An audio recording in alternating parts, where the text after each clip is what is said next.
Everywhere she went, the people danced for the Queen. Always the old dances, almost as old as the desert itself. Always the Bedouin dances from the heartland of Arabia. They danced for hours before she arrived and for hours after she'd left. They danced in tribute and in celebration.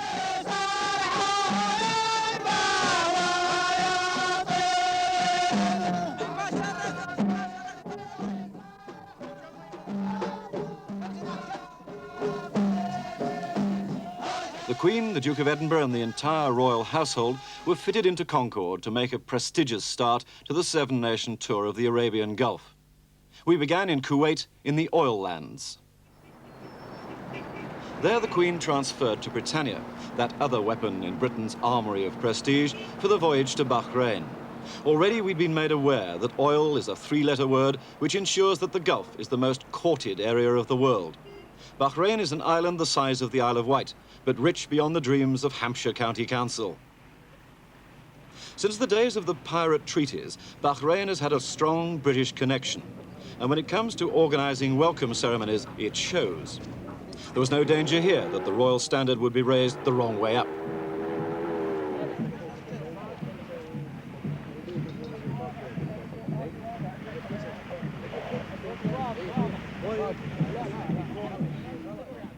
With Britannia still beyond the horizon, the motorcycle outriders were already in formation. The two forms of guard, the real and the honorary, were in position, the security men lurking in their vantage points, the guard of honor sweating in their uniforms. On the quayside, a group of Arab thinkers. The people of this region are remarkably talented at sitting around thinking. Britannia came towards the dock looking like a child's drawing of a boat. As always, the band of the Royal Marines was playing on the quarterdeck.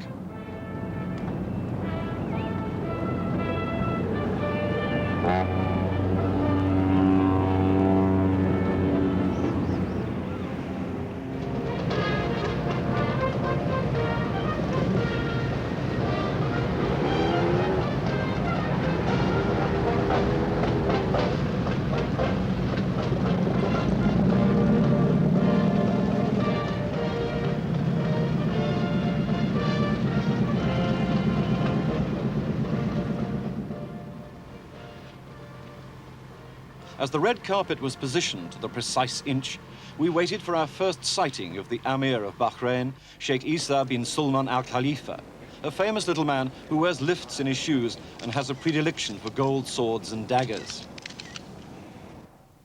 His trumpeters had a plucky stab at a difficult fanfare.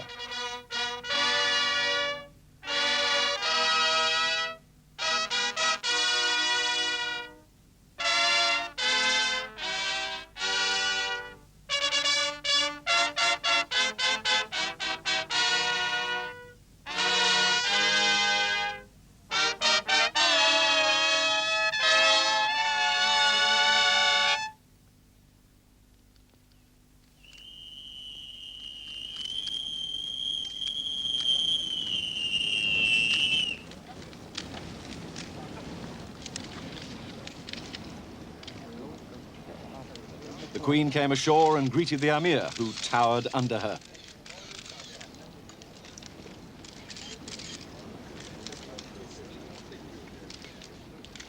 The Bahrainis are a friendly and independent-minded people. Since the decline of Beirut, they are attempting to become the commercial, banking and pleasure centre of the Gulf. They are soon to build an £800 million causeway between the island and Saudi Arabia, which will ensure, among other things, that drinkers will be able to travel from dry Saudi to wet Bahrain.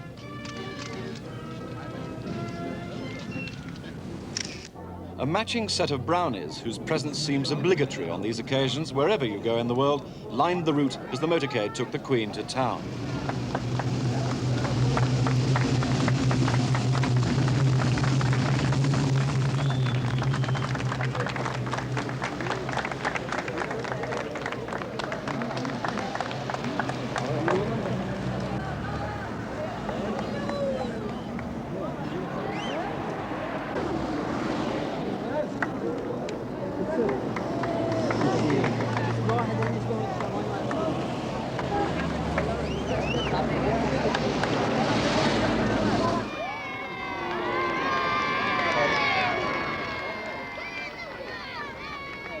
Bahrain provided the first of many race meetings on the tour, which is understandable, of course, since the Gulf breeds Arab horses by the thousand.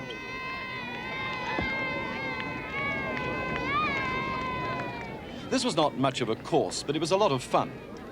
The grandstand was a chunk of white-painted concrete, and the track was raked desert. The going was, well, sandy. There is no betting here because gambling is forbidden under Quranic law, so the whole thing becomes an exercise in high spirits. The Arab horses are short-backed, thin-legged, very fast and very beautiful.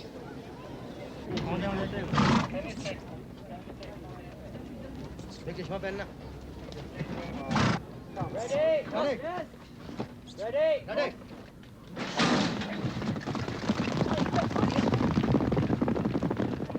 The Amir owns all the horses you see here, so there's never any doubt about who the winning owner is. And since all the jockeys are wearing the Amir's colors, it gets a bit confusing. You also swallow a lot of dust.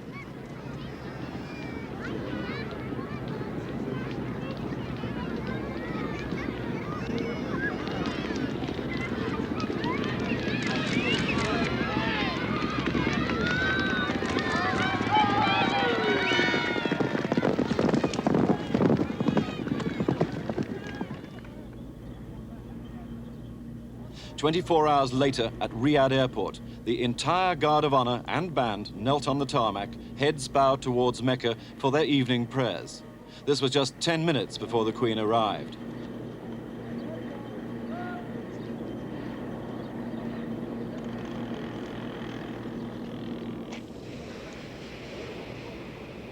It was this part of the tour which had made both court and press corps most apprehensive. Saudi Arabia was not only the most important country on the itinerary, but the one with the most rigid social disciplines. Because of the severely restricted public role of women in Saudi society, it was not even clear if King Khalid would even shake hands with the Queen. Behind the scenes, a compromise of protocol had been worked out. The Queen would be declared an honorary man for the duration of the visit, and she would wear long dresses only when the King was present. So for the first time ever, the Queen wore a long dress to walk down the steps of Concorde in the middle of the afternoon. The dress was of sapphire blue silk with a matching turban. The effect was passing strange. Then the Queen slowly walked by the side of King Khalid, a frail old man with a stick, in whose hands is concentrated most of the power of Arabia, and certainly a lot of its enormous wealth. Her next duty was to greet a representative selection of the 5,000 royal princes of the House of Saud, the world's largest royal family. Handshaking turned out to be the order of this solemn and rather oppressive day. At that night's banquet at the Mahathar Palace, the Queen and her two ladies-in-waiting were the only women in a gathering of 500 men. All of them filed past her, shaking hands with the honorary man. It's small wonder that her smile became slightly glazed.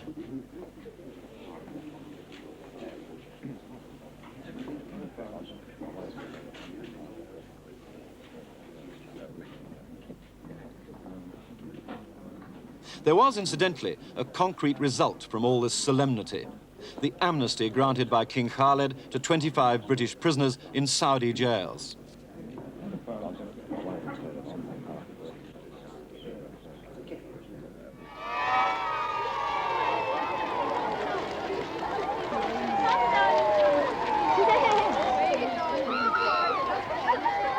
The atmosphere lifted a lot the next morning when groups of Commonwealth schoolchildren lined the courtyard of the Nasiriyah Palace, where the Queen was staying.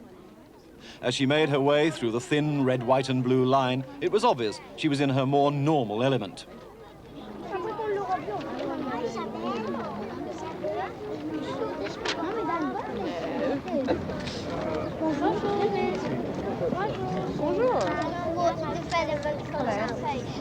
Do you Canada? Yeah. Quebec. Il y en a plusieurs. You're all Canadians? Yes. I see. Hello.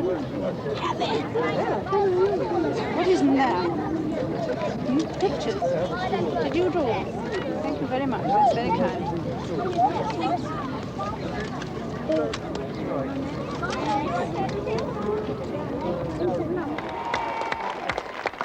Actually, the last important guest to stay at the Nasiriyah Palace was the Sultan of Oman. He was here to negotiate a £10 million loan from the Saudis. He pulled off the deal and left behind £100,000 in tips to palace servants. The Queen was not in the business of competing with that sort of gesture.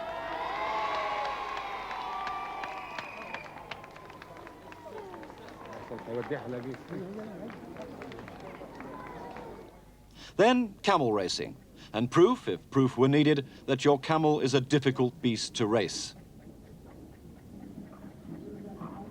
For jockeys, they use small boys instead of small men. There's not much room on top.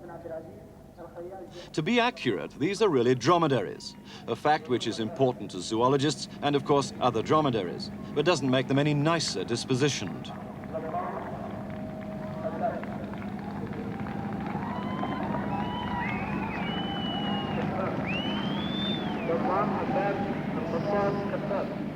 The race was over 2 miles because it seems to take a long time to get up any speed. So the camels trundled round the bends, muttering to themselves about the idiocy of the whole thing.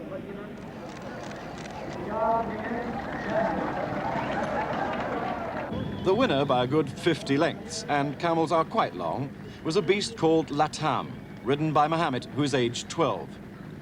A fine victory, but when you think the poor boy's career will be over by the time he's 14,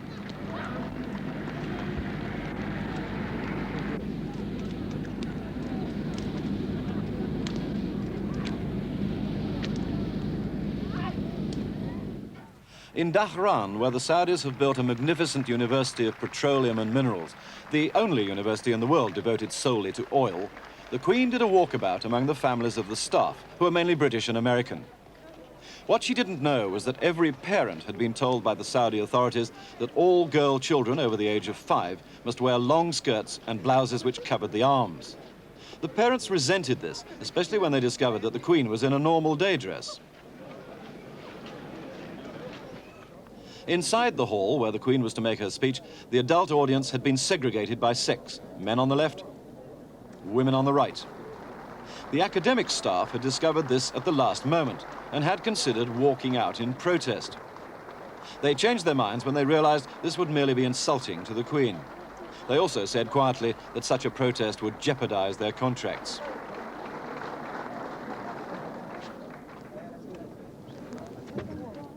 The dean of the university expounded on oil revenues and distribution. For this land is the cradle of Islam, where the first revelation to Dr. David Owen, the Foreign Secretary, was on hand to look suitably solemn, though perhaps Dr. Owen's thoughts were straying to the other side of the Gulf and the problems of Iranian oil. Assalamu alaikum wa rahmatullahi wa barakatuh. In her speech, without specifically naming Iran, the Queen referred to the changed circumstances since the overthrow of the Shah. My visit to these shores symbolizes the transformation of our previous relationship with Saudi Arabia and all the Gulf countries into a new understanding based on mutual respect and common interests.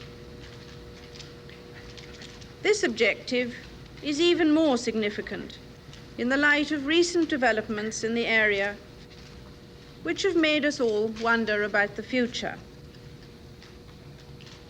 I am therefore especially glad to have the opportunity of reaffirming our common purpose in this new setting.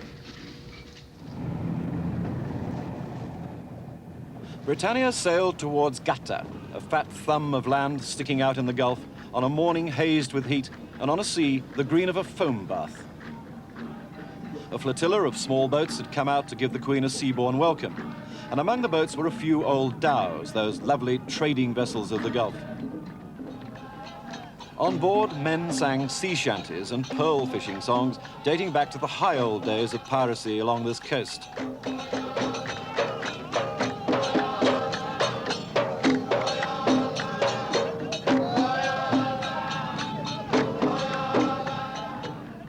Qatar is a nation of 200,000 people, yet it has the third highest per capita income in the world.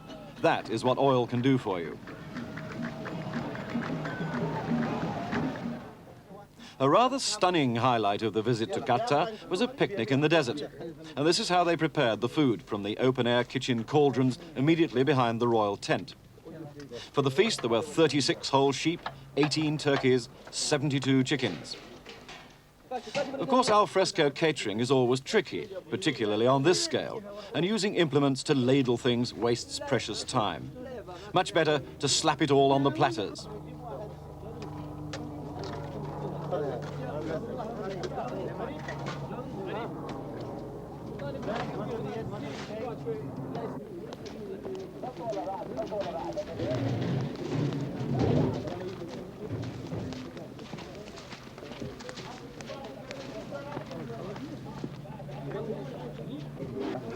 خلصت لي واحد شيء اعطيني تعال تعال زيح هذا شوي زيح ذا هذه ليش الصينيه الثانيه دي منها والله ده واخد مكان دي كمان ماخذ مكان بس حط شيل ذاك شيل ذا.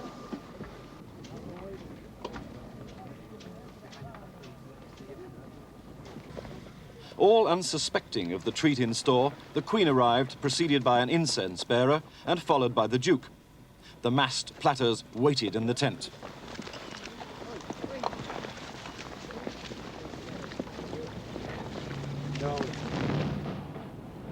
And that night, the Qataris produced a vastly expensive and vastly entertaining fireworks display for the Queen on Britannia.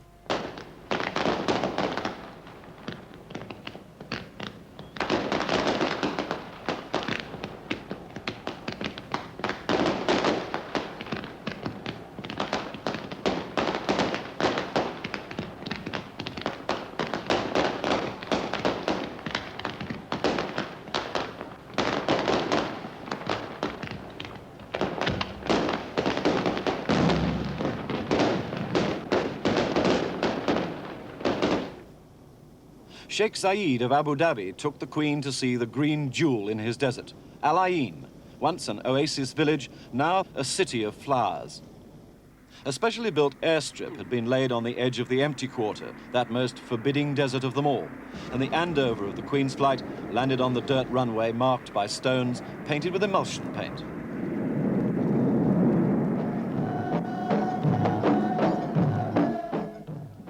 The Queen was greeted by members of the Al Ain municipality, the Bedouin equivalent of a rural district council.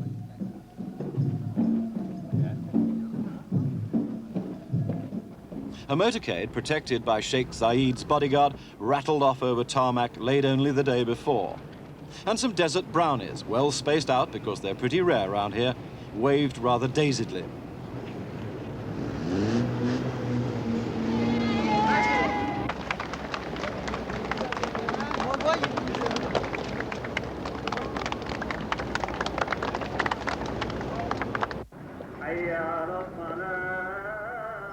The call to midday prayer came from the muezzin as the Queen arrived at Al Ain University, an extraordinary campus built where only desert was before, and now a centre of learning for the United Arab Emirates and the Gulf as a whole.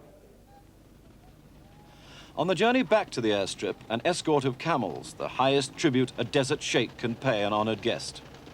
The air slowly became orange with flying sand.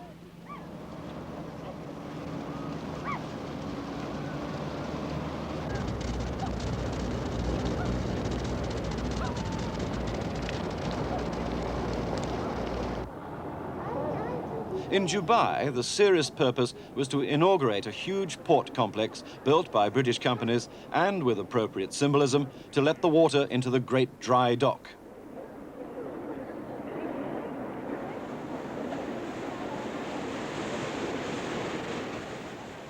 Local talk claims that this is a white elephant, and the Queen in her speech said it might be some time before the dock was used. But it has greatly pleased Sheikh Rashid, Dubai's ruler, and it's his country.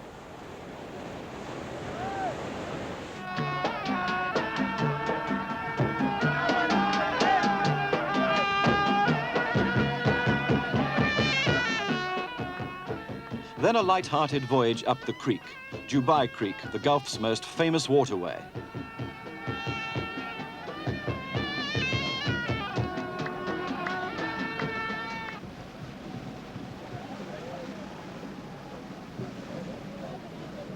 A decade ago, this was a jumble of waterfront go-downs favoured by gold-smuggling dhows. Now it has a row of shining skyscrapers. Mind you, not all of them are occupied, but the gold smuggling to India still thrives.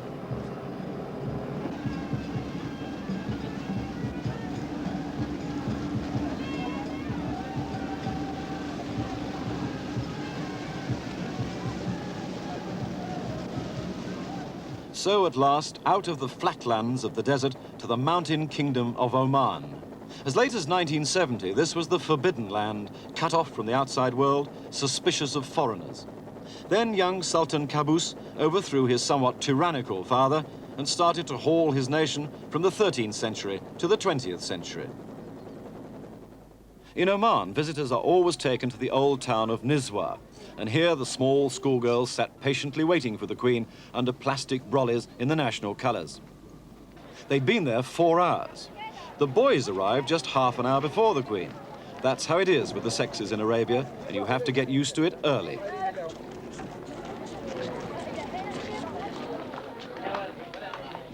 The Queen was taken round the ancient fort, which is where the head man, known as the Wali of Nizwa, holds court and keeps his private prisoners. They, poor souls, had been locked up elsewhere for the day.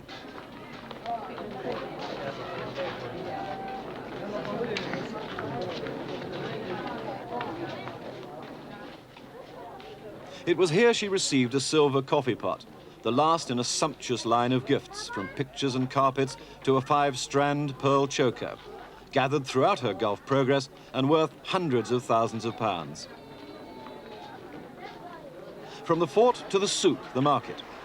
This had been sanitized for the occasion, swept, polished, its traditionally seething bystanders banished. It must be hard sometimes to be a queen and to be shielded from reality by courtiers, however well-meaning. But perhaps there was still some flavor of the real souk, the treasure house of the people.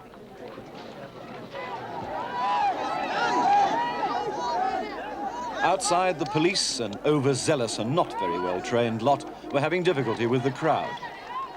A flurry of punch-ups developed, and as often happens on these occasions, the Duke got left behind.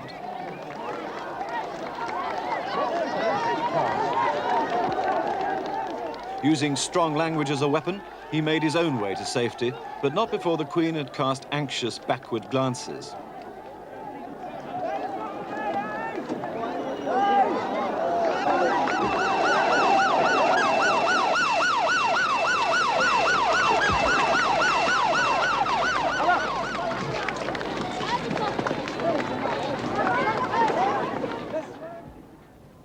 A couple of hours later, back on board Britannia, all was calm again as the Queen and Duke talked about their impressions of the tour with the British ambassador. After 3 weeks in Eastern Arabia, what sort of memories will you take back with you home? Well, it's been a really wonderful tour. We've been very, very happy to see this for the first time. I think very impressive to see how the Gulf countries are using their oil revenues for such tremendous development. Yes. And also very encouraging, I think, to see how much work is being done by British companies. We always get so much British industry tends to get a bit run down at home. And, because it's incredible to see what they've achieved here. Jebel Ali, that immense port, is something like a year ahead of schedule, which makes one wonder what happens at home sometimes. Well, I think seeing it for the first time is very, very fascinating. When one's heard and read about it so much, then you suddenly see it for yourself. Yes. The great thing is to actually see some hills after nothing but flat desert for the last fortnight or something in the Gulf. And also, everybody's been very, very kind, haven't they? They've given us a wonderful welcome. Very hospitable people.